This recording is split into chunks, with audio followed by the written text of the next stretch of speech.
Whoa, yo, Chang Z on the beat. Respect គ្រប់ចំនួនតែ style យ៉ាងថ្មី Let's go style ខ្ញុំ cool មិនចាំបាច់ copy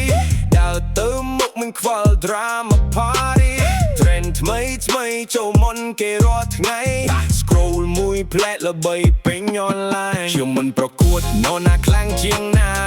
គ្រាន់តែចំនួនខ្ញុំមានផ្លូវដើរថ្មីថ្លា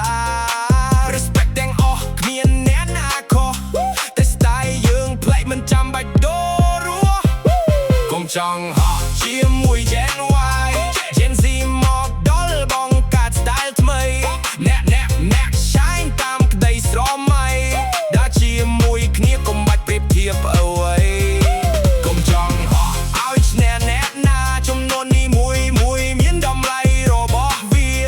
Gen Z បេះដូងក្លាហានហ៊ានសាកសរសេរអនាគតដោយដៃខ្លួនឯង